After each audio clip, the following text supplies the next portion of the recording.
We are people advocating cannabis education here at paceradio.net. The opinions of the individuals during this broadcast are their own and may not be the opinions of their group or other organizations they may be involved with.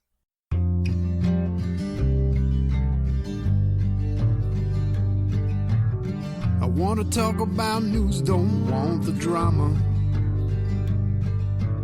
From no pretentious media Madonna. I found me a great ganja mama. Cannabis and coffee with Tamarijuana. And I said, as long as I don't start hacking, right? Good morning, everybody. And welcome to Cannabis and Coffee with me. Again, I'm running with no guest. Al and I are both here this morning because we've been trying to find a guest this morning, and it's getting a little more difficult, hey, Al, to try and gather guests, or they're busy, or they have media bans and they can't talk, or legalization. Pretty much. Yeah, well, that happens. You did have somebody you thought you had arranged, but things come up. People have lives. People have lives, whatever. Or they get sick. Yeah, exactly. Yeah. Like a lot of times, like there's mornings where I just think, fuck it, I'm not going to bother. But the show must go on because I don't feel good a lot of times either, right? Right, that's right. Yeah, and while I'm helping you, while I run the board, I'm always here, but when you take over. I did learn the board. Hey, I have learned the board. And I do have it all figured out. Do you? So I do. I'm pretty impressed with myself, actually. Considering here I was so scared of it. I was so scared of opening that program, and it was like, oh my God, this is going to my eye. It wasn't that hard. Like it was just spending some time moving around on it, getting comfortable with it. And now I'm just waiting for the other part of my program to get her poop in a group, and then we'll be able to get things moving. But yeah. Well, I don't know. Yeah, you're probably talking about something, partially get grooving and get moving on something that people don't know anything about. Right. Well, I'm working on producing another show for the network. Nice. And it's going to be, well, because we've discussed this, but we're going to try launching in April. It's going to be Quebec based. So the name of the new show is going to be Quebec Connection. My new co-host is going to be Loretta Clark. So you're going to have a co-host because you don't have a co-host now. So. Yeah, I don't have a co-host now. So we're going to have a co-host because Loretta lives in Montreal. And talking to her and talking to some other people in Quebec's kind of the lost province when it comes to legalization. They can't grow the 4 plants. Yeah, they've got court based stuff going on to try and get that legislation changed. But in reality, Quebec is like no advertising. You can't have a pot leaf on your T-shirts, only legalized stores. Yeah. Everything has gone so back far underground when really Montreal's the city of freedom in Canada.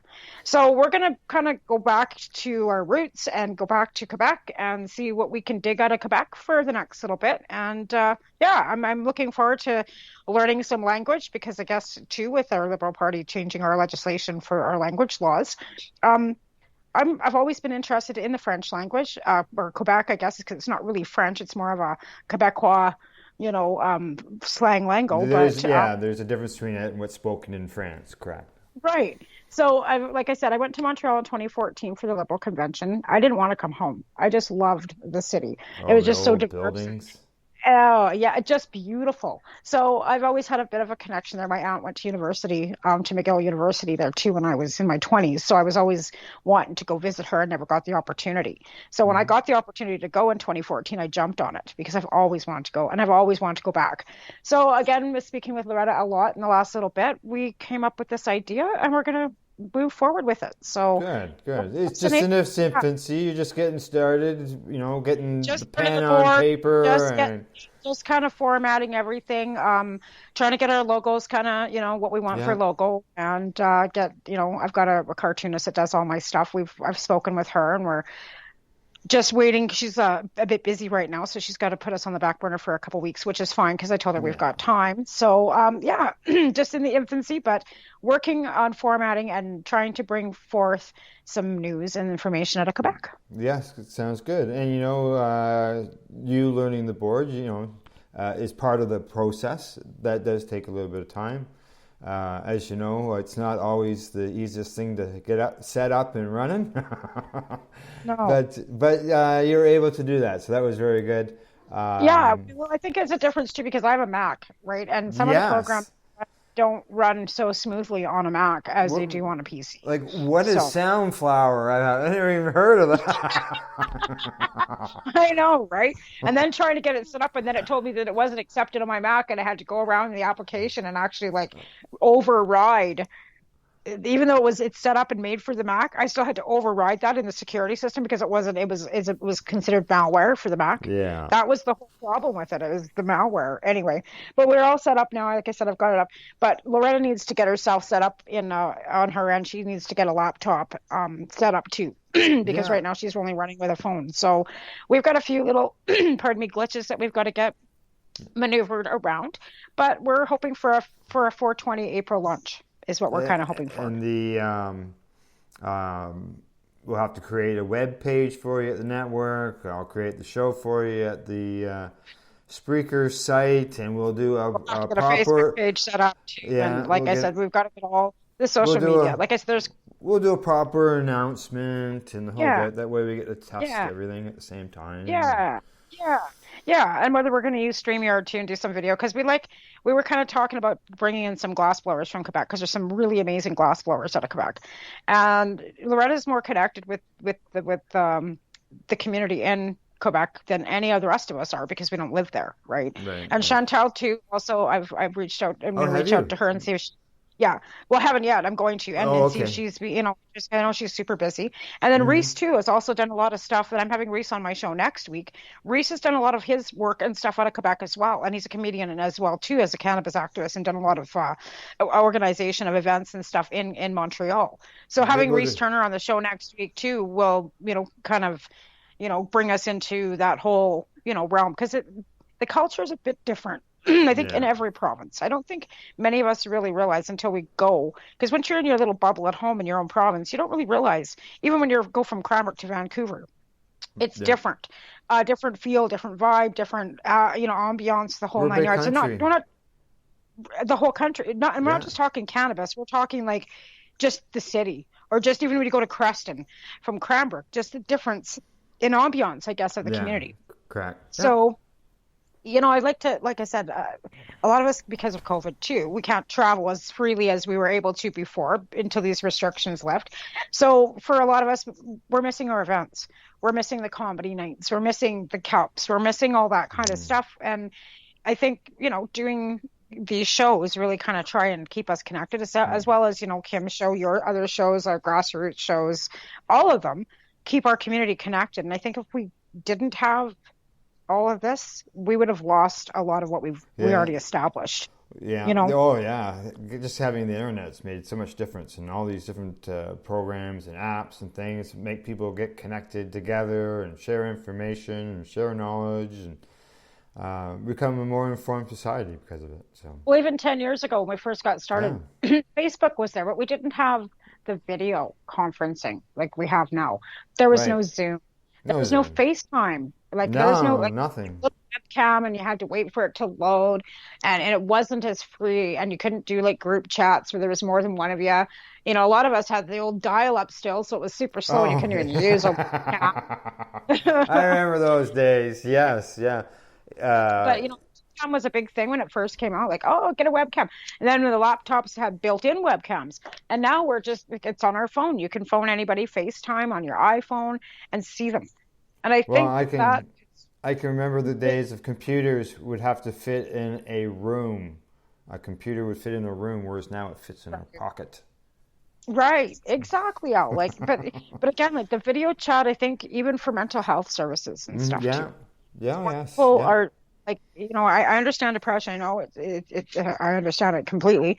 Being alone all the time, which I am because my husband works away, having the ability to see my friends and see my family without having to actually be in the same room with them has been incredible. Especially even not just for COVID, because my life hasn't changed that much. I was always kind of just a shut-in loner anyway, but it really has made a difference. And I think for a lot of people, like those 7-10 sessions that we do, like you're seeing between 17 and 25 people come into there a night. So when you're Yes. connecting with even if it's only 20 people, those 20 people are looking forward to hearing that every Yeah, night of the yeah, week. and that was why Kim got them started, was because people, like she's in northern Ontario. There isn't anything around here other than snow and trees right Right. now, and that keeps but having that session gave her an opportunity where she could communicate and see people and talk to people, and there was other people who were in the same situation, and they've grown really well. She's just kept on going at that. Just so you know, Ron McNabb says hi. Hi, Ron McNabb. And he says that the 710 sessions are awesome. Like I said, a lot of the same people listen to our shows that come to our sessions too.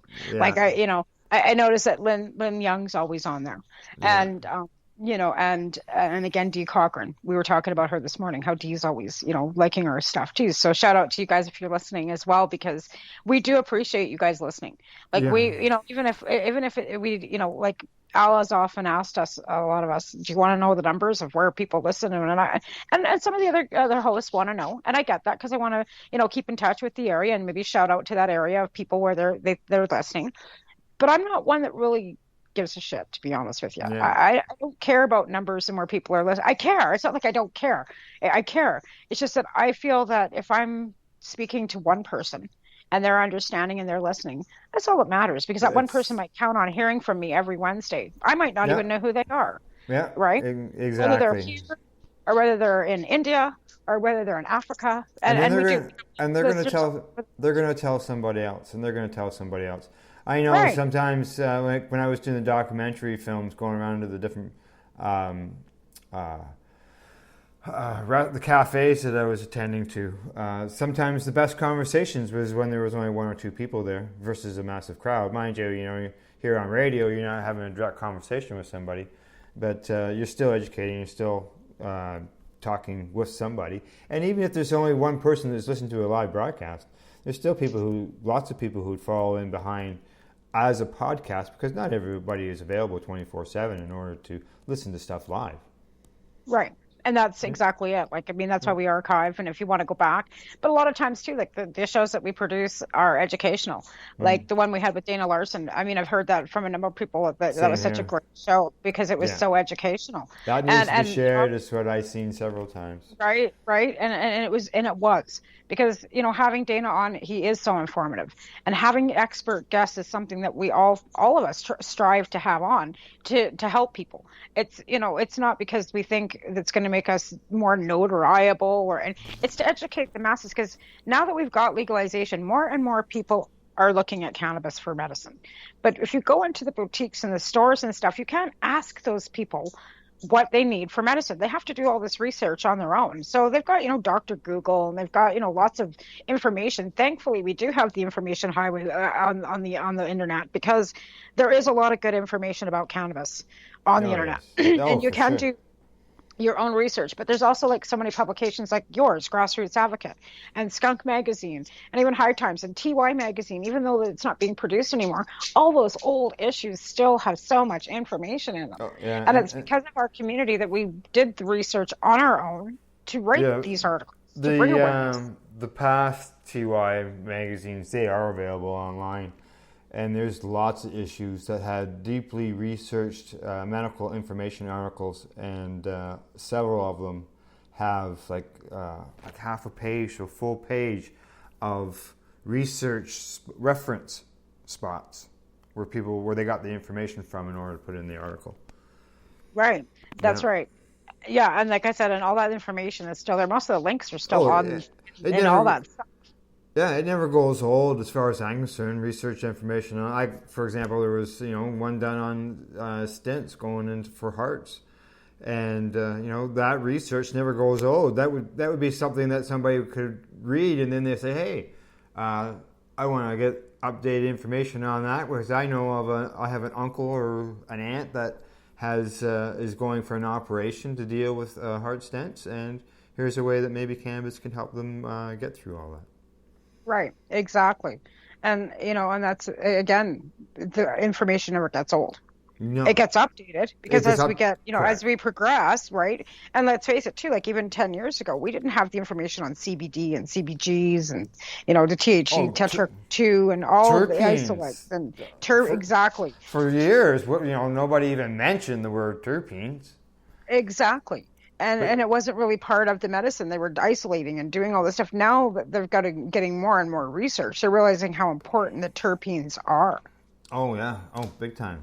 And, right. And there's actually compounds. I know of a seed company that doesn't even put anything like THC values or anything on the listings of their seeds, because they provide the information on the terpenes instead. Perfect.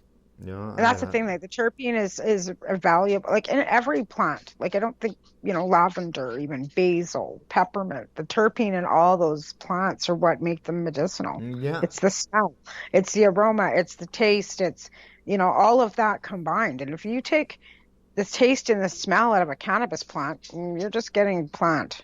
I don't know. I mean, there's other things too, but like it just, like I was saying, like, somebody brings you a big bag of, cannabis, but it tastes like grass shavings and it hasn't been cured properly. There's no terpenes on it. So it tastes like fucking hay. And then they, put a $2,000 price tag on it and go, hey, man, like, yeah, it's good stuff.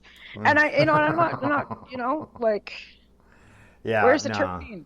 Yeah. Right. And again, like, again, too, with a lot of the hash making and the oil making and the shatter making and all this stuff, you have to be really careful because a lot of the plant matter is being used and reprocessed.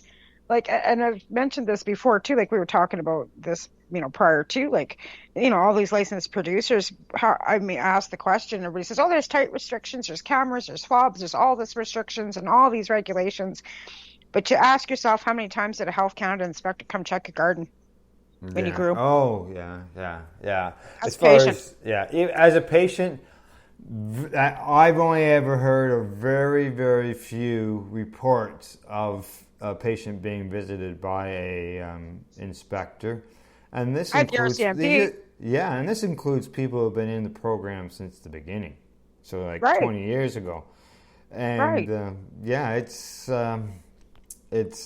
is odd, and last spring we saw a lot of that going on. The municipalities were screaming about people's licenses they believed were being overgrown, but the police or Health Canada wouldn't do anything about it. They were so they kept talking about this loophole, and in the end, we're all going to hear about it in regulations as time goes on.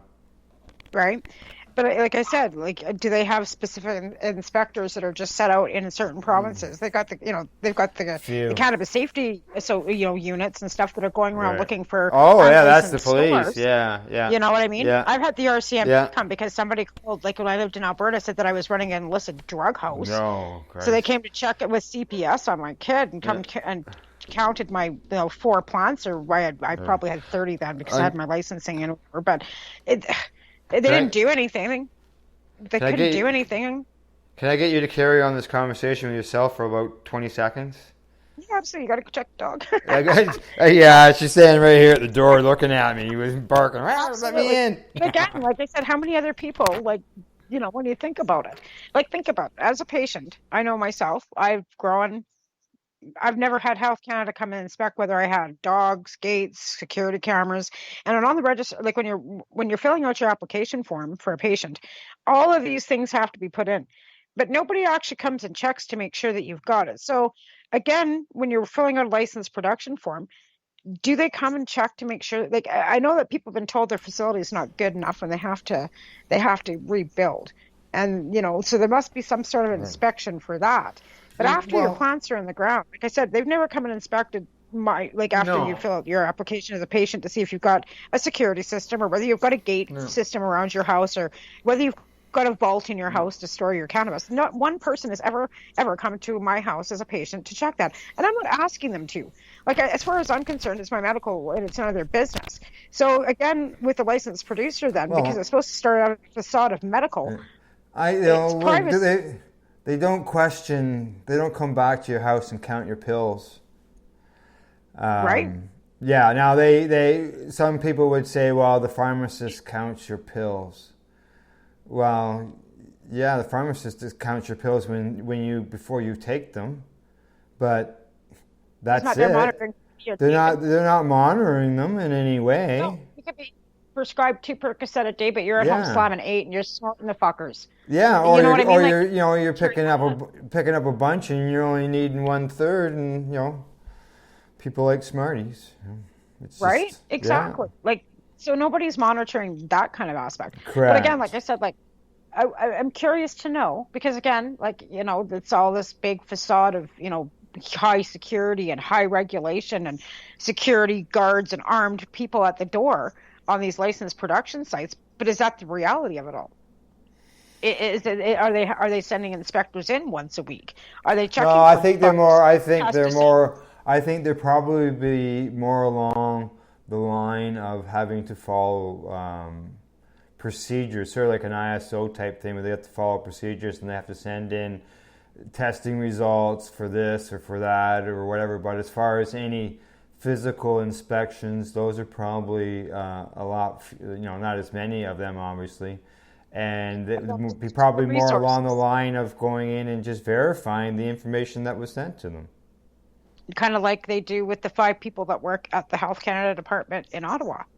Maybe, like our licensing is signed by a doctor. Those people have to go through a checklist to make sure that every I is dotted and every T is crossed, and then they fucking stamp the back of it, because it's not up to them to decide whether the application is good or not. Yeah, once a doctor's signature is on that paper, they've got literally 5 people that sit in that department that do a checklist and sign and then stamp it, and it goes off to be signed. And then it goes to the next process where 2 people put them in the fucking envelopes and shove them in the mail.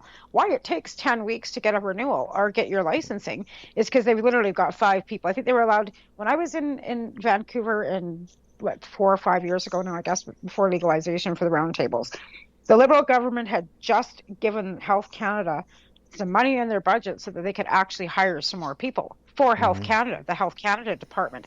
That didn't necessarily mean the medical marijuana department. Oh. So I was told at one point in time there was literally 5 people working in that department. When they said the lamination machine was broken and they couldn't send over cards. I remember that, yeah. They weren't lying. They could not afford a new lamination machine because it wasn't put into their budget. That wasn't a lie. We all went, what? What do you mean? Because each department's allotted a budget every year, and they have to stay within the means of that budget. And if that means the lamination machine or some employee is going to lose their job because of the wages, right? Well, again, they have to balance those budgets within each department within public service. And I think people don't understand that. Like, it's not like, the government just doles out money and every department, like, has a budget. They have budgets, Yep, they have a budget, that's for sure. Right. So they were, Health Canada was allotted a few more bucks, back a few years ago, because the previous government hadn't given them any leeway at all. It was a hard working machine, because I still carry mine in my pocket, in my wallet, my last card I got. The expiry date is gone, but it is an official government card that shows there is I do have some medical needs. Because when you carry that paper thing in your wallet, it just gets destroyed. That huge piece of paper you got to fold and fold. Legal-sized document. It's a legal-sized piece of paper. It's a legal-sized document. So you never have to fold that up into the size of whatever, and you're not allowed to put it into lamination either. You're not allowed to laminate that. Like, I haven't got my wallet on me, but that was several years ago. You would think that somewhere along the way they would have put that back into the budget in order to get it fixed, wouldn't you? Right.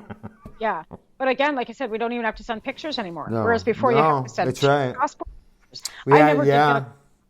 I never ever did, because I got signed in 2011. By the time I got my license, the lamination machine was already broken. I had to. Yeah, we had to get them signed. We had to get them signed by the doctor, as well.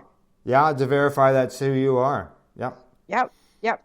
So, but yeah, again, so but like I said, now you don't even have to send a passport picture in with your licensing at all. No, exactly. Yeah, there's nothing. You just fill out a bunch of things. They don't ask you your security information anymore. No, all the details. It's totally No, yeah, it was like 33 pages. One time. Yeah, now it's down to 11. 11. Yeah. Yeah. So that, and again, that's good for patients. But in hindsight, Sure. because then you don't have to filling out all the bullshit. But again, like it doesn't make it any easier. It makes it easier for the 5 people, I guess, at Health Canada because you're not having to go through 33 pages. It's only 11.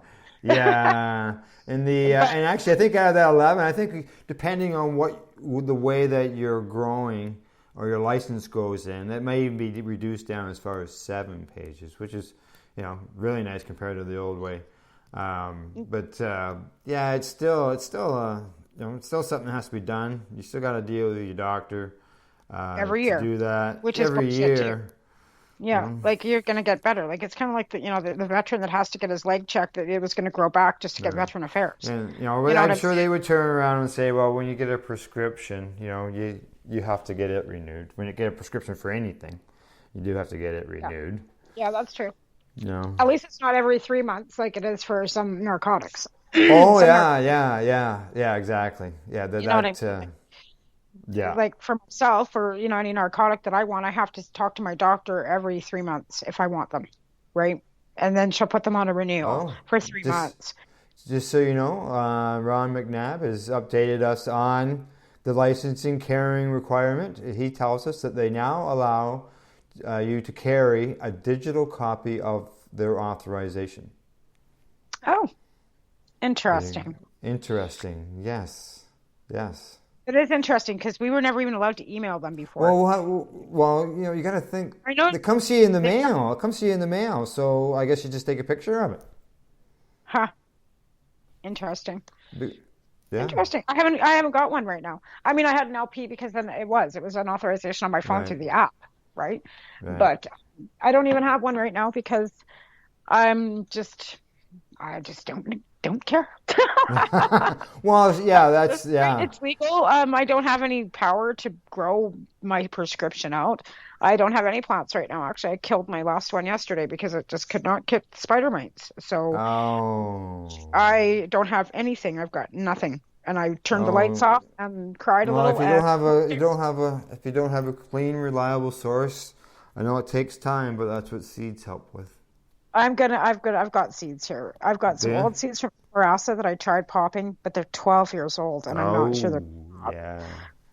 And I've got some other seeds that I got from actually Kim Moffat and years ago too. They're about 10 years old. Mm-hmm. Well, 10 years. I always had a strain of my own, and like I said, I've always cloned. I've always gotten clean clones from my dozen. I guess you don't have a seed store available then. No. What about you got a reserve nearby? I do, and I've got friends. It's not like I couldn't get genetics. All right. I can get genetics. It's not that I can't. It's just I hate doing seeds. No, honestly, I'm not good with them. I don't do seeds. I've had my moments with them. Done the seed thing too, and flip them thinking that I got them all sexed right, and then you're halfway through bloom and you realize you got 14 fucking males in a room of 30. So and they're done before too. So I'm not big on seeds. I mean, it is great for starters, but I'd like to be able to get some clones. But again, that's difficult to do now in legalization too. Yeah, and I don't know whether I know there was talk quite a while ago about them the nursery licenses and having clones available, and they were looking for packaging ways to properly package things to ship them, but. I'm not hearing a lot of people talk about getting any clones from any licensed producer. I'm like, what happened to that? Like, where did that market go? Yeah, I know I saw some stuff on Twitter recently about seeds at a store, but I'm not hearing a lot of stuff. Me either. Not about that part of it. Like I said, it just lots of people are growing for plants. I'm hearing a lot about that. There's a lot of people getting licensing too to grow more. Which is great. Like it's always been overgrow the government, right? If you can grow your own. Yeah, we did a report on the Reefers Reporters about there actually was, I think it was December, that there was an uptick in licenses for medical patients. Yeah. Which is because it had been declining, right? Yeah. Well, yourself, you're a perfect example. You had a license, and now you don't. Alvin and I have had licensing, and now neither one of us do. Yeah. Just because, like I said, money-wise, we haven't had the extra money to get a doctor to sign because my doctor signed us here. And then when licensing or renewal came up and legalization was here, she was told she couldn't sign our licensing, which really pissed me off. Yeah. So, then it's like I said, it might not be any more than a couple $100, but right at this point in time in my life, I don't have that. I don't have it. I'm not gonna, $200 is groceries for me and my son for 2 weeks. I don't have it. You need those quails to keep laying some eggs. I have to be able to sell them to be able to make any money with them too, right? Yeah, that's true. So, That's true. you know what I mean? Like, it's a niche market too. Like, it's not something that I was expecting to, all of a sudden put quail, and Facebook won't let you advertise them. No, And neither will Kijiji. All these places, all the social media now has made it so that anybody who's trying to get rid of their livestock in any way, shape, or form is breaking policy because it's rehoming animals of any kind. So even like my friends that are farmers with cattle and livestock can't do anything on Facebook. They're having a real heck of a time doing that. Even chickens. Wow. That are trying to sell their hatchlings and chickens this year are having a hard time posting anything on their groups on Facebook because the groups are being shut down. Oh. It's real, yeah. And it's livestock, right? Yeah. Here we are, halfway through the show. We were wondering what we were gonna sit around and talk about for an hour, and we've already used up half the time. Alrighty, right. And I haven't even mentioned. So we're gonna go into the commercial break, obviously. March contest here on the network. Craig from Music and Mary Jane, he has arranged with Alexia Nutrients some giveaways through the month of March, and you'll hear all about that during the commercial break. Helping out get some food out there for some plants. Craig actually did an actual test of the product last summer. Oh, good.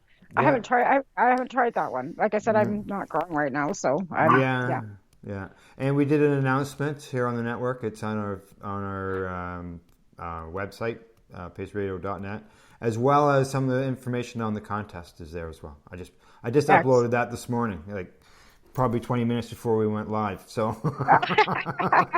might have to give it time to do its thing still. Right. But yeah, that's excellent. Yeah. Okay. Yeah. Well, we'll go to a break then. Okay. Ready? You're listening to us live? Yeah, you're listening to us live on paceradio.net. You're listening to the Pace Radio Network here at paceradio.net. At Legacy 420, we believe in being different. Experience the difference of quality control. Our labs provide tested formulations for all of our products. Experience the difference in trust. Our customers can trust that we are following up-to-date COVID precautions for their safety. Experience the difference in accessibility. We're open 7 days a week. Please visit our website, legacy420.com, or contact us for curbside pickup as well as nationwide mail order shipping. Legacy 420 values overall wellness. Come and experience the difference of Legacy 420. The People's Alliance of Cannabis in Canada is an organization working to improve cannabis legalization in Canada. They have a mission and values that includes all Canadians, no matter where they come from. The values are including everyone, as no one should be excluded from participating, equality, diversity, advocacy, along with cannabis education and research, plus industry, safety, and professional standards. If this is an organization that has the same values as you, check them out at People's Alliance of Cannabis in Canada.ca. Once again, People's Alliance of Cannabis in Canada.ca. Check them out. Enjoy the buzz of legalization with Campbellford Lifestyle Shop. From lights to plant nutrients, books, consumption accessories, and more. We've got all your basics to grow or consume cannabis. Visit our info center or take a look at our piercing services and body jewelry, now available in-store through Campbellford Lifestyle Shop. 17 Bridge Street West, Campbellford. What do you find at paceradio.net? People advocating cannabis education. The People Advocating Cannabis Education Radio Network provides its listeners with news, information, and a place to be heard. This is done with a twice-weekly broadcast of the Reefer Reporters and by providing cannabis advocates a place to be heard through Cannabis and Coffee with Tamarijuana and the award-winning Pace Radio Show. Catch it all here at paceradio.net. A doctor's job is to relieve your pains. And when it comes to growing cannabis, the biggest pain is trimming. Let Dr. Buck Cannabis Trimming Solutions take the pain away. Whether you're a home grower or commercial operation, we have the cure. From 4 plants to 400 plants, garden size doesn't matter. Dr. Buck Cannabis Trimming Solutions comes to you with years of experience and professional discreet service. It's simple. We trim your weed and we do a damn good job. Visit drbuckcts.com to book your trimming. Hey growers and grow shops, do you want a 20% increase in yield from your cannabis grow? Then you need Calexa nutrients for bigger, better buds. Grow Micro Bloom is a 3-part premium-based nutrient trio specifically formulated to give you bigger, better buds. Win your own sample kit by heading to CalexaNutrients.com and contact us with your name, email, and catchphrase. We will pick one random name on the Pace Radio Facebook page. So remember, check out Calexa Essential Nutrients for bigger, better buds at CalexaNutrients.com. What is the People Advocating Cannabis Education Radio Network? It's a network of people advocating cannabis education. CP operates a medicinal cannabis signing clinic. If you want to grow your own medicinal cannabis and are located anywhere in Canada, then I'd like to suggest that you give them a call. They can be reached at 1-613-967-9888. That's 1-613-967-9888, and grow on with CP. Who has huge buds? You do. If you shop at BMA Hydroponics, attend one of BMA's educational seminars and learn the secrets of growing, harvesting, processing, and consuming quality cannabis and cannabis products. Learn how to make better extracts, edibles, and medicinal creams at prices you can afford. Visit BMA Hydroponics at 404 Maitland Drive, Belleville, or call 613-967-9888. The only way to go. We are people advocating cannabis education here at paceradio.net. All right. So we're back. We just, like we're saying, you know, we're figuring out what the hell we were going to talk about, and a half an hour's already gone by because there's always something going on. There's always something going on, and we have to say thanks to Ron for some information out there during the break. He shot to us. Yeah, you know, when I've got the board, once I start running the board myself, I'll be able to see the comments, except that because I'm not running the board, you get the comments. It's right, exactly. I was on the soundboard there too with the comments come to the person that's running it. So that's good. So I'm ignoring you. I just can't see them. Al's got the pleasure of seeing the comments. Yeah, someday when you get, shortly, we talked at the beginning of the show, you're learning around the board and all that stuff. And you'll be able to do this program as well as your future endeavors, and you'll see the comments during both programs. Right, which will give Al some more time, because then Al won't have to run after me all the time. Because I think, am I the only one that you run the board for now? Aren't I? I think everybody else has learned the board besides me. I think I'm the only last one. Yeah. You're the last one. For example, Kim's having some issues with their computer. So I fill in on Thursday morning to reefer reporters as far as the board end of things until she gets her board fixed. But that her issue's fixed there. So that, that's nice about having 3 or 4 people who know how to run the board. We can fill in for each other if there's a problem like that. Yeah, she filled in for you, and she's filled in for me a couple times too for you on your behalf. So it was, but now I don't. Now I won't need help. No, exactly. Unless hey Al, my computer's in the shop. I need you to cover for me, because they're weird, Al. Yeah, see, we can still you can still do the call through Skype with your phone and stuff like that to do your program, but if you've got guests or someone to interview or whatever, you can't use the mobile version of Spreaker to call people on Skype. No, I've got it all set up on my computer, so I'll be not moving around and stationary for that. That's hard for me. Yeah. Honestly, my attention deficit, to sit for an hour, sometimes I find it difficult. It's just it's part of who I am, but I'll manage. Like I said, I'll just be fidgety, but that'll be all right. Yeah, it'll be all right. And besides, I'll have Loretta to bounce off. Correct. Too, so you will. it's nice when you have another person to bounce things off with and to talk. And, when you start running that board, you have other things that you have to keep an eye on and do. Making sure that the output is going, making sure people's, your voice is being heard. You got audio you got to do, and you got messages to respond to. Right? I'll be busy. I'm looking forward to it, actually. And, you can use some of these sound effects as well, not a lot of us use them. Those. Yeah, no, here's the spooky guy. See? You didn't hear that, did you? No.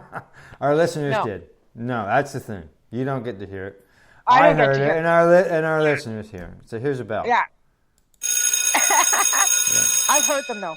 Because You've heard them. There you go. Yeah, because I was playing around with that too, thinking, oh, well, you can make people sound like they got actually an audience. You can make them clap. You can make them laugh. Like, wow, that's kind of interesting. But again, like this is a many people use this feature to do podcasts, and then again, too, that it allows you to share that with so many other social media platforms too, like Facebook and YouTube and Twitter and iTunes and all kinds of stuff. It's just there's a pile of them that it automatically goes out and gets shared too, and it's odd. Nick, and just punch in cannabis and coffee and Tamarijuana and 5 different platforms.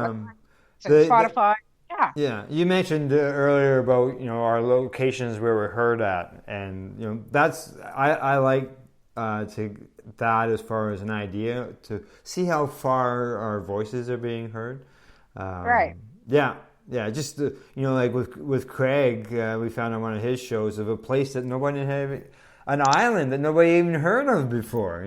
That we hadn't heard of here at the network, anyways. And Jersey, we've mentioned this before. Jersey is an island off of the UK, not New Jersey, which is beside New York, right? Right, we were talking about that not too long. Yeah. So it's nice to see that, But well, we'll have to maybe I'll have to get curious and to tell you the truth, a lot of I only throw them out there once in a while, and nobody really asks for them because, like you say, it doesn't really matter. They're just one person, 2 people, whatever.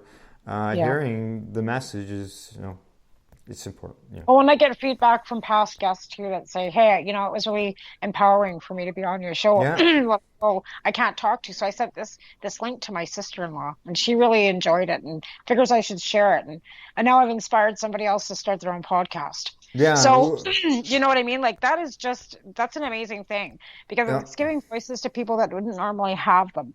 And now that they've been inspired and they've come out, their family now knows that they're doing whatever they're doing. And now they've inspired themselves to go on to something bigger and better. And that's something that's really that is huge, right? For somebody to feel that empowered, for them to want to go out and do it on their own. So I think that's great, right? Yeah, it's good. It adds another voice to make the overall, our voices louder every time you can add somebody to it.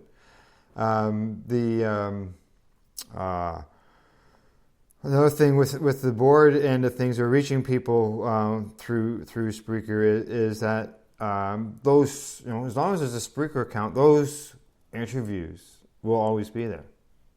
Yeah. They're, it's always there until, say at some point. And even if, let's say for some reason, we all shut down, we're not doing any more shows, and there's no more Spreaker account, everything that goes out on those other apps remains. It's still there. It's still out there. It'll be there basically lifetime. Right. Yeah. So it's always available. That's the good and the bad about the internet. It can be, correct, yes. It is good that things don't go away, and then there's some things that you wish would go away that don't ever. So that's right. Yeah, exactly. Like for example, we're thinking about politics and stuff, and you think, oh yeah, I'd like to do this, and then you find out about the vetting program and the vetting process. And then you hear about what they actually do to people that have to that do become or try that do become a candidate for any party, whether it's NDP, Liberal, doesn't matter. And the lawyers that they rake you over the coals and go digging through every social media platform you've ever been on for the last 12 years, not kidding you, and find just one little thing, and it's like, you're done. So, like, when people say, well, why don't you do this? And I start laughing. Are you kidding me? I wouldn't pass the first step of vetting. Yeah, well... They'd put my name across Google and go, not even going there. Yeah, well, didn't that happen with Dana, your recent guest, when he was going through with the NDP? They didn't like some of the NDP leadership, because there was some stuff on YouTube and stuff. So they actually banned him from the NDP leadership, like from the convention. They made him sit outside. And they wouldn't allow him into the convention at all. So I remember when he was doing the end prohibition, and he was going around to the different what are they, ridings, when they're having their big meetings in the ridings, and talking to them about cannabis legalization, because end prohibition has the word NDP in it. NDP in it. Yeah. I sat at the booth. There was a TY Expo where we had a booth. And I sat at the end prohibition booth for my first trip to TY and put some time in there, because that was the campaign that was running at the time. And we were all pretty fucking stoked about, maybe the possibility of him getting, some legs, but they just didn't want to hear it either. Like, no matter how, open and, they are to decriminalization or whatever, they still didn't really want to hear. And then and like I said, it wasn't even cannabis that made it so that he couldn't be there. It was because of some stupid YouTube LSD something. Yeah. I can't, what I mean? Like, so you can't do anything. Yeah, like I said, you want to be vetted for politics. Like, don't do anything ever in your life. I know I helped out a fellow guy at who was running for the NDP, because Jack was talking about, he was talking about cannabis and stuff, and the rep in that area, he was all for cannabis and allowed me to bring stuff into the office and put like as far as on there to have available for people to take, if they wanted to read it. Right. Oh yeah, the literature, right? But don't go in there with a joint. Like, good grief. Oh yeah. But to hand out educational information, yeah, he was all for that. So I was very happy about that. And I've also over the years talked to the Liberal person that came through, the Conservative guy. We wrote, but it never came to anything. Obviously, that was good. He was a former police officer, so. Well, we had at that time. Against Prohibition that was running at one point too. I haven't heard much from them over the last few years either. But when we were in Montreal at the convention, we had an ex-OPP officer with us. His name was Dan McDonald, I think, or something along the lines of that. But I remember his first name was Dan. He was a licensed cannabis patient too and was an ex-OPP officer, and he came to speak on behalf of law enforcement against prohibition at the 2014 Liberal convention to help push the policy through to the Liberal party so that legalization could even be a platform at any point. It had to get pushed through the party first, right, to become policy. And in 2014, we were able to push that policy through with the Young Liberals to make it so that it was something that was put in through policy in the party so that they could bring it to the next election, right? Yeah. Anyway. Yeah, I but remember it's really all that. Yeah, but like I said, I haven't heard much from law. Like I said, so many, because of legalization, I'm finding that, again, why it's more difficult for us to gather guests and stuff too, is that a lot of people have gone into the legal market. They're busy doing other things now, and they're not available, or they can't, or they're so far underground now they don't want to speak out anymore, right? Yeah, because they're afraid. People, And I think that's where we're at. Our community has really dropped off. I just don't, like I said, and then this stupid virus hasn't made it. Well, yeah, exactly. I think once these restrictions are lifted and people can get together again, I think you'll see life brought back into the community because the people will get together. Events will be held. Whether they're at a big event or whether it's a small rally, it's going to be they'll have. Yeah. Well, like I said, we haven't even been able to do really our global marijuana marches or our protests. really. Like, like anything that we normally would do on a yearly basis is 420. Well, like Global Marijuana March is the first, Sunday in May. Yeah. So here we are, we're moving into April, like we're moving our party into March. Well, usually we're planning for 420, like already. April 20th is not far off. Yeah, exactly. People would be getting the posters out. You would see the people starting to get the word out about the events, the 420 event, where it's happening. You would see the Facebook groups being created and people communicating, and it's crickets. And like even though we've got vaccinations and people, there's no sound effect for that. No, like it's just like nobody's jumping out and saying, okay, we're going to have a small event even. Like, and I don't blame people because, I mean, first of all, we don't know what April is going to look like. We still aren't out of the woods yet, even with vaccinations being. We're still not able to gather, right? We're not going to be able to gather in 200-300 people, or never mind 5 or 10,000 like Vancouver would have. Like, there's just no way. Not within this month. Not those 20,000s or anything like that. No, that won't. I don't see that at any time during this year. But maybe 7-10 in July. Maybe July 1st. Maybe, yeah. Cannabis Day. Again, like even our cups, like Harvest Fest would be coming out June, July. Gluten Cannabis Cups August. Karma Cup September. Like they'll virtually will probably do it anyway. But like even my cup's not that big. It's usually like 50 to 75 people, but that's still over restrictions. I could, keep it to 50 people, but then we still have to have room and sanitizer and masks. And we don't know what happens, once these restrictions get lifted. Will things come back again? Will they not? We don't. Well, and travel too. Like, some of my guests come from the coast, from East Coast to West Coast. Are they going to be able to come? Are people going to be able to travel freely again without having to have whatever, right? Yeah. Like, I don't know. Yeah, I know at one time, some of the East Coast places and some of Quebec, I believe, there was stops on the highways just to verify things and that as far as essential, whether it was essential travel or not. Correct. Exactly. Yeah. Now I don't know if that's still going on though. Is it?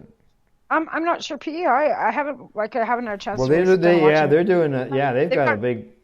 They've got a big outbreak and stuff, right? Well, they got a lot. They're shut down again for like 2 or 3 weeks or something. Yeah, and like I said yesterday, I think we had under 500 cases in BC yesterday. But again, Dr. Henry's extended the length of vaccinations, which is making everybody else flip their lid, because they've extended it to 4 months now for the second vaccination, trying to get as many vaccinated with the first shot as they possibly can. So, like I said, the vaccination rollout, it's just too overwhelming. Like, I am paying attention, but I'm trying just not to focus on it. Right. I just want, my parents to be vaccinated. They're in their 80s. My mom just had birthday today, actually. Happy birthday, Mom. Oh, happy birthday, Tamara's mom. Yeah, my mom's 75 today. 75. So, and my dad just turned 79. So, you know what I mean? Like, I'd like to see my parents vaccinated just so that they can get on with their lives. And I think you posted online your dad was still working. Yeah, my dad still works. Absolutely, he does. He works in the service industry. He works at a hotel. So again, there you go. Yeah, he's mingling with the public. Absolutely. Interacting at some point, anyways. Right. So dad should be, vaccinated, like I said, for his own protection. So again, like I don't know. I try not to shove my opinion down anybody's throats because I don't want anybody shoving their opinion down mine. But I think it's a good thing. I've got a daughter that's saying, no, I'm not getting it done. And I told her, well, it's your body. It's your choice. I know you're an adult. I can't tell you what to do. If you were, Taven's age, I'd be dragging you in there to get it. But you're not. So I can't say anything to you, right? So... it is what it is. People are going to make their choices, and they're allowed to do that. That's why we live in a free society, and we're allowed to make choices. So, yeah, exactly. So we got 5 more minutes to talk cannabis, not COVID, and what's let's see, what else can we discuss over the next few minutes? Just so you know, how to get licensing, right? Somebody like Ron was saying on the chat that you can get licensed for free for growing. So I'm going to check that out too and see about checking out these places, because I know, like I was saying over the break too, that Ollie from Ollie Dogs had mentioned another place that they had gone through that offers licensing for nothing. And like I said, for some people that want, huge licensing, it's not what it used to be either. I mean, it used to be like huge amounts of money to get like even 20 grams. Now it's not. Yeah. I remember at one time, people were paying $1,500 for licenses. 25, 5,000, hiring lawyers. Yeah. I couldn't believe it. Like, pardon me. Like, but doctors still, like I said, even my doctor, she's just like, well, it's legal now. Why would I prescribe, anything?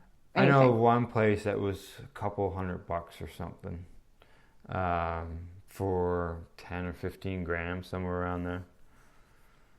Yeah, I know. Yeah, I know a few places. Yeah.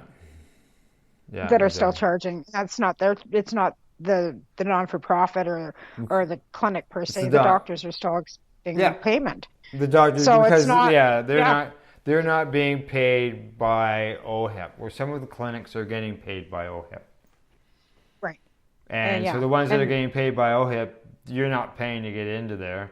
And some of them may require you to come back every 3 months and do urinalysis testing and so on and so forth. Whereas some let you get your license and we'll see you in a year, just like renewal for your prescription drugs. Right. Or your driver's license. Or your driver's license. And your driver's license is every 5 years. So why can't we just change our cannabis licensing to every 5? Well, you also got for example, our conditions that we have won't go away. We have I don't think we have Crohn's. Licensed for cannabis actually have anything but chronic. Like, you know what I mean? Like, how many people do you know are just doing it because they get a headache once in a while? Like, people don't usually sign up for cannabis unless they've got chronic issues that are in pain and it's not going away. Like MS and, and arthritis and Crohn's and colitis and, chronic back pain. Like, you're never going to get better. These are things that, you've got disability for. So if you're signed up for a disability in any way, shape or form, your medical marijuana license, you should be grandfathered. Okay, you're never getting better. Here's a license that says, unless you want higher prescription or you move, you know what I mean? Like, that would be, like, I think basically the only reason why you'd have to reapply. Yeah, I know, people who have incurable conditions, they may get better in the short term for short periods of time, but that mental condition is always there, and it can rear its ugly head at any moment. You just never know. Like, yeah, and that's the truth. Like, it doesn't matter what medication you're taking either, whether you're going for infusion medication, whether you're taking your medication on a regular basis. Sometimes that medication just says, "Fuck you, I'm not working today." Yeah, exactly. I'm sitting here talking with you, and dealing with pains from my Crohn's disease. It's just as much as you can, just do what you can do, and because nothing cures it. Yeah, exactly. And there's no cure for any of this. Yep. And eventually it'll, if the pains get worse, I'll just shut her down for the day. But that's what, that's life, right? Right. For and when you got an illness. To live with it. Like, I think I posted something about chronic pain too. It's like, I can deal with it. Yeah, I can deal with it. Yeah, I can deal with it. And then one day it's just like, fuck, I can't deal with this anymore. And then you go back to just, you're used to it. Like, you just get used to it. Like, and I was talking to a girlfriend the other day and she says, well, how long have you had colitis? And I says, 30 years. I was just kind of used to it. It was kind of loose. She goes, well, what helps you or what doesn't help you? I said, nothing. It's lymphatic. It's not, it's, one of the rare ones that, doesn't really have much research. It's not a cure. There's no cure. There's no cure. All you can do is, it doesn't hurt you. Nothing. All you can try to do is force it into remission and try to keep it there. And it doesn't always, indoor cats get out every once in a while, right? It happens. You try to keep it under control the best you can. Our conditions, through diet and stuff like that. But there's no shut-off switch. No. Unfortunately.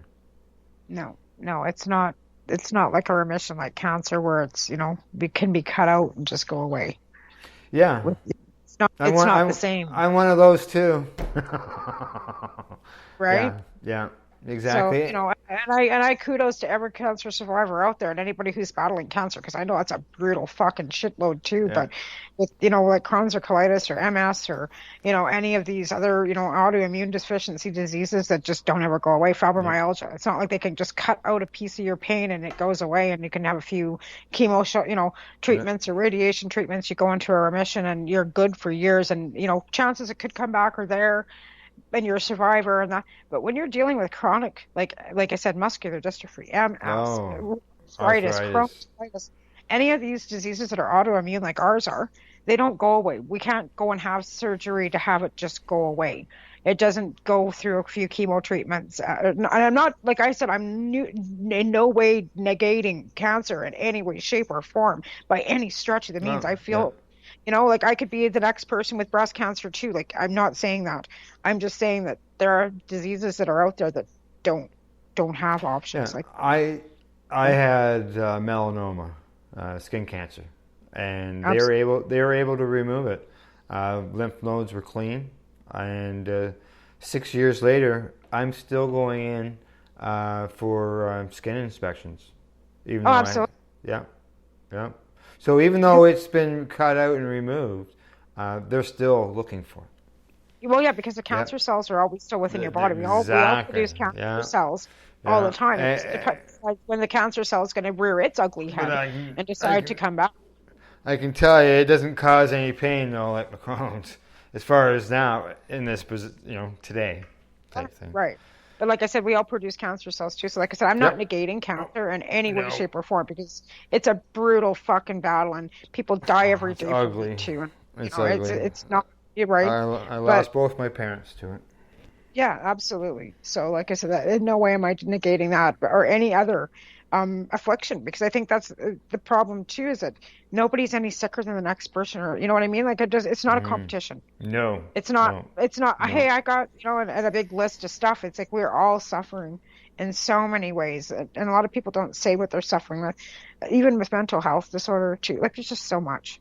So it's just, I guess, don't judge. Just don't until you walk a mile in somebody else's shoes. You just don't know. Just because they're healthy on the outside doesn't mean things are good on the inside. Like I know a person who has told more than one person that, hey, I only have one lung, and the people who are looking at him say, really? Holy fuck, I never know it by looking at you. Well, right? What am I supposed to look like? What, I have a sign on my forehead? Yeah, exactly. Like you can't see through someone's rib cage, to see that there's a lung missing. I know. But, I know. You look good. Yeah. You're still breathing. Well, yeah, I guess I am. Like, people, like I said, just unfortunate, but that's the truth of the matter. Is we're all suffering in some direction, and I guess like I said, it's not a competition. It's just life, and we all got to live it in whatever way we possibly can to the best of our abilities. So, I know. Just keep hoping for the best, keep moving forward, and that's all we can do, right? That's right. So, well, at the beginning of the show, you didn't. You were searching for guests before we went live, and you and I talked for the whole hour. Now you got you got your guests for the next 2 weeks. You got them all lined up. I do. So next week I got Reese Turner coming on. So we'll have to, have a few laughs because he's a comedian as well. So that'll be fun. He does some organization in Ontario and Quebec. So again, going back to Quebec, right? He has a lot of stuff out of Quebec. So we'll be doing that with him. And then I'm going to have Chris Backer on the week after that to catch up on some substitution programs at Halifax. Oh, very nice. Very nice. So we've got a few, like I said, where there's some darkness, sunshine does pour in at the end, right? That's right. It's always great to just sit and talk with you two, Al, because like I said, once in a while we just need to kind of, just sit back and shoot the shit. Are we going to do grassroots tomorrow? Or are we going to? It's the first Monday or Thursday. Yeah, it is the first. It is the first. What's your schedule look like? I'm looking from here. It's hard to see. But I am making my way there. It is. Just. Oh, I didn't unplug. They know Nope, it's past 11 o'clock. They decide they're going to come. They're going to start barking. Yes, exactly. Yeah, no, we're good. We can do grassroots tomorrow. All right, so I guess we'll be back on tomorrow morning at 9:30. 12? I think it's issue 12. What? Issue 13, I think. 13? Getting up there. Yeah, we'll have to check. We can check the website. Sure the website shows it, right? Because it was the last show that played, so we'll find out. We'll be able to go back because So we'll have timers. It's timers, right? Like yeah. So we'll have the Reefer reporters tomorrow at 10. They'll go to 11, and then you and I at 11:30 to do grassroots advocates. So if Kim's board's not running right, it's going to be a busy morning. It will be. It will be. All right. Good stuff. Okay. Well, thanks for filling in, Al. It's always great, like I said, for us to kind of chit chat, catch up, and everything else. So we'll be next week. We'll have Reese on, and we'll be live tomorrow morning at 9:30 my time, 11:30 Eastern Standard Time. And my dogs are yapping. So thanks for listening. You're listening to us live on paceradio.net. Have a good week. Puff, puff, dab. We are people advocating cannabis education here at paceradio.net. The opinions of the individuals during this broadcast are their own and may not be the opinions of their group or other organizations they may be involved with. At Legacy 420, we believe in being different. Experience the difference of quality control. Our labs provide tested formulations for all of our products. Experience the difference in trust. Our customers can trust that we are following up-to-date COVID precautions for their safety. Experience the difference in accessibility. We're open 7 days a week. Please visit our website, legacy420.com, or contact us for curbside pickup as well as nationwide mail order shipping. Legacy 420 values overall wellness. Come and experience the difference of Legacy 420. BMA Hydroponics has everything you need to succeed. Visit our hydroponics superstore at 404 Maitland Drive in Belleville, and we'll show you how to grow your own quality cannabis for pennies per gram. We're open Mondays, Tuesdays, Wednesdays, and Saturdays from 10 a.m. to 5 p.m. and Thursdays and Fridays from 10 a.m. to 7 p.m. Call 613-967-9888. BMA Hydroponics. It's worth the drive. The only way to go. Enjoy the buzz of legalization with Campbellford Lifestyle Shop. From lights to plant nutrients, books, consumption accessories, and more, we've got all your basics to grow or consume cannabis. Visit our info center or take a look at our piercing services and body jewelry, now available in-store through Campbellford Lifestyle Shop, 17 Bridge Street West, Campbellford. A doctor's job is to relieve your pains. And when it comes to growing cannabis, the biggest pain is trimming. Let Dr. Buck Cannabis Trimming Solutions take the pain away. Whether you're a home grower or a commercial operation, we have the cure. From 4 plants to 400 plants, garden size doesn't matter. Dr. Buck Cannabis Trimming Solutions comes to you with years of experience and professional discreet service. It's simple. We trim your weed and we do a damn good job. Visit drbuckcts.com to book your trimming. Hey growers and grow shops, do you want a 20% increase in yield from your cannabis grow?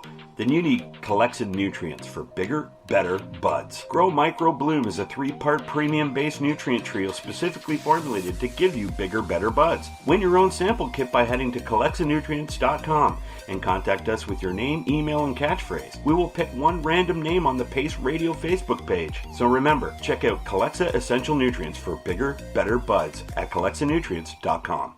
You're listening to the Pace Radio Network here at paceradio.net.